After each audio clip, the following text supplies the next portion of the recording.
Well, Seamus, welcome back to The Rock. It's nice to see you. It's good to be home, Larry. Thank you, especially on a day like today.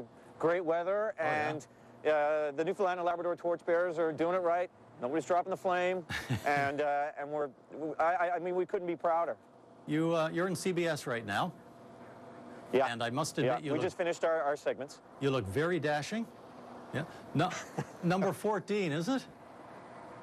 Well, I tell you what, yes, number 14, yes, I got the sticker on there. At least I know now what my Halloween costume will be for next year. It looks really good now. Torchbearer. The torch is pretty impressive in itself, and you're telling me you're planning on keeping that, are you?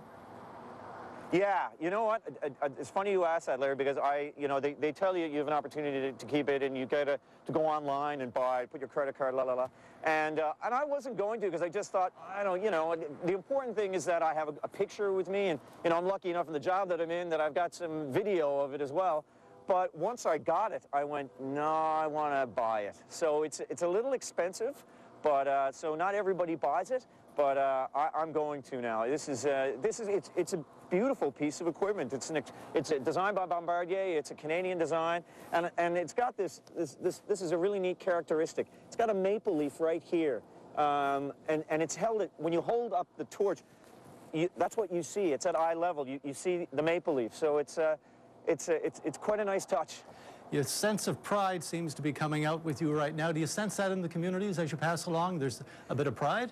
Oh, absolutely, absolutely. I sensed it last night at the, the gold medal plates dinner that we had, and some of Newfoundland and Labrador's best chefs were there, supporting Olympic athletes. It was a great function, great time. The organizers who have been taking this across the country had never had a reception like they had last night in St. John's. People still honking their horns when they see us, but it was the kids that lined the road, family, friends, strangers, but fellow Newfoundlanders and Labradorians who were just here and cheering you on, and kids with their signs. It was fantastic.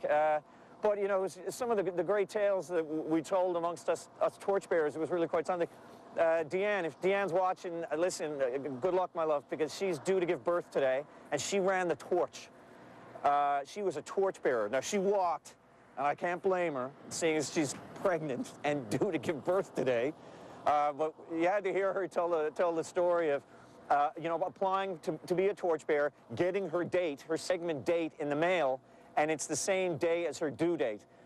I can't on television tell you what her reaction was, but let's just say she was pretty excited and flabbergasted and couldn't believe it. But you know what? She did it. God love her. Seamus, thank you very much for joining us this afternoon. It's nice to have you back on the Rock again. Wish you a safe journey it's good to be here. Back to Toronto. And again, very magnificent, a sense of pride coming out. And I guess we wish that to all the people that come out and have a look at the torch.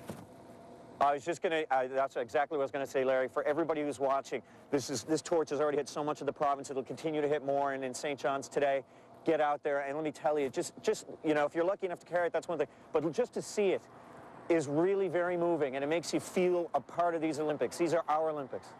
Thank you, Seamus.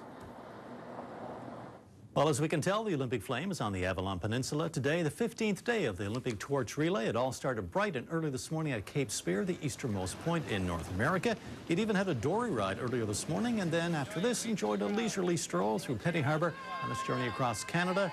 It stops and celebrations still to come this afternoon and this evening in St. John's and in Mount Pearl.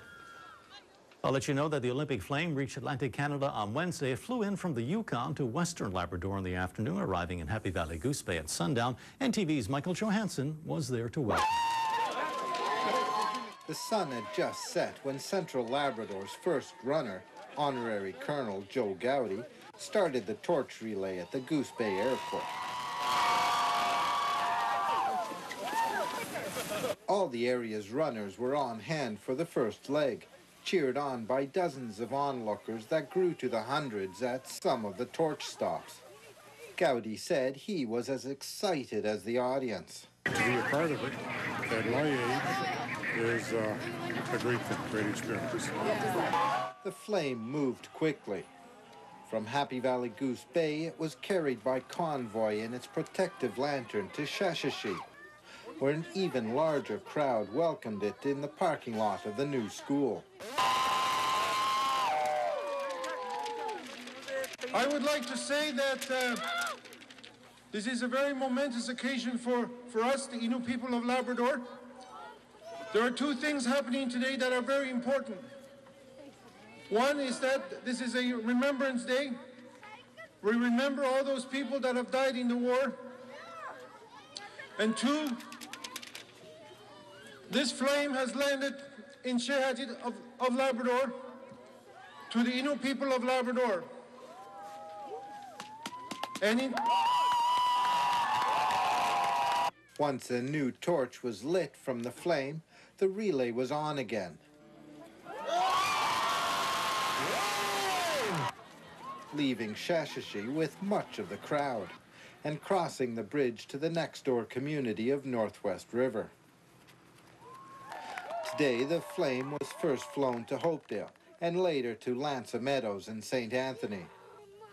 For NTV News, I'm Michael Johansen in Central Labrador.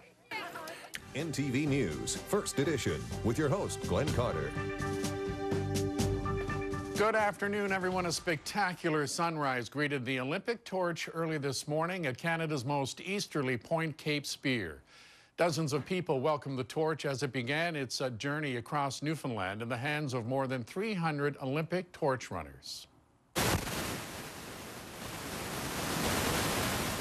It's really exciting. It's monumental. It's the first time, personally, I've ever seen an Olympic flame, and it's the first time that we've ever had the flame in the province, as far as I know. I'm here today because it's the first time that I'm going to see an Olympic flame to begin with, and it's the first time I've been to Cape Spear at sunrise, so it's very exciting for a lot of reasons. Okay, great. We had a glorious sunrise. The view from the lighthouse was absolutely amazing, and we were able to see the Olympic torch being lit and then the Olympic flame being exchanged with the two torch bearers as they carried it from the historic lighthouse down to the present-day lighthouse.